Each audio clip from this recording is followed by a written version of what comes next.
The next thing in Hootsuite that matters is your reports.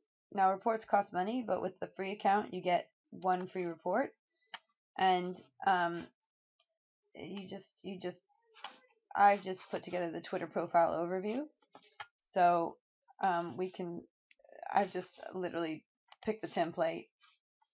I said this is what I want, and then I've created the report.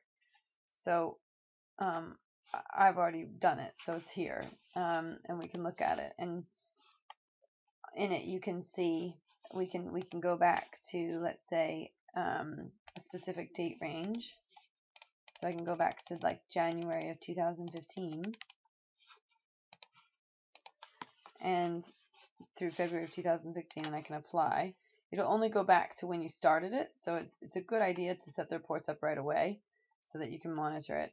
And basically, you'll be able to see, what your growth has been. So I obviously have not done very much work on my Twitter, but for my clients, you would hope that would have gone from down here all the way up.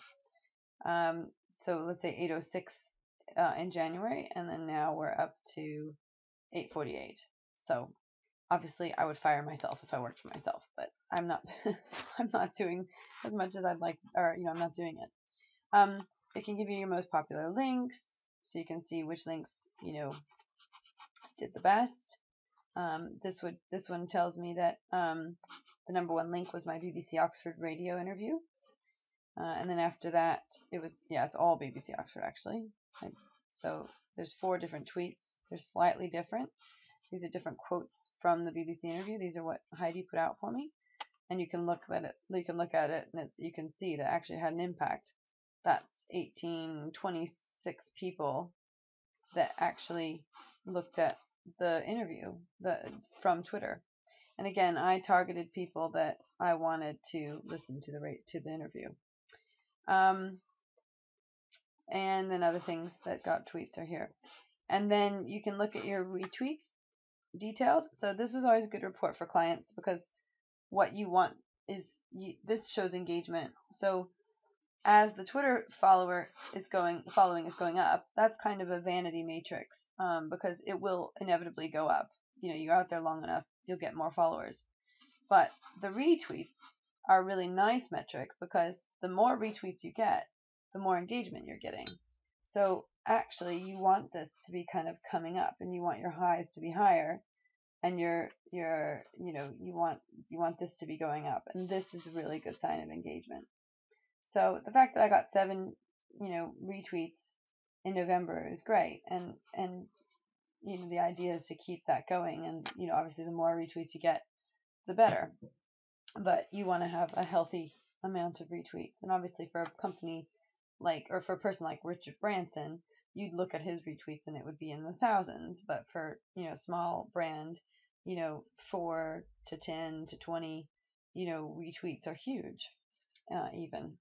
And then it kind of puts down the retweets that were really popular. So obviously this one that I just did about the happy birthday made with joy, that one was really popular. Okay, and then mentions as well. This is when other people mention you. So you want that to be going up, or you want it to be healthy. So you want people mentioning you a lot. So I'm sure Kim Kardashian's chart on this is very interesting. But it just gives you an idea of who's talking about you, and it gives you a really good overview, so you're aware of what's going on. You can do this with tweet reach as well, but Hootsuite gives you a really nice record. So if you set up the reports right away, then you have the record going forwards. And you can set up more reports, it just costs money. That is basically all I use in Hootsuite. If I'm being honest, I probably only use Hootsuite to schedule tweets. I otherwise use the Facebook scheduler for Facebook, and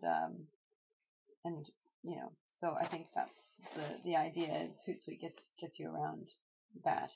If you use Instagram, they now have a new kind of connection with Instagram. Instagram still requires you to publish it from your phone. You can't do it from a computer. You can't do it from Hootsuite. What Hootsuite does is it pushes it to your phone, and then you publish it basically. So I hope this 101 tutorial on Hootsuite helped. If you have any questions, just comment on the post in the video resource library or in the digital marketing resource library. Bottom of every post now has a comment section. So if I just show you what that looks like, go into the library, and then like if we pull up this crappy link previews article, down at the bottom there's a comment thing. So if you have any questions, just ask there, and then I'll reply. Okay, hope this helps.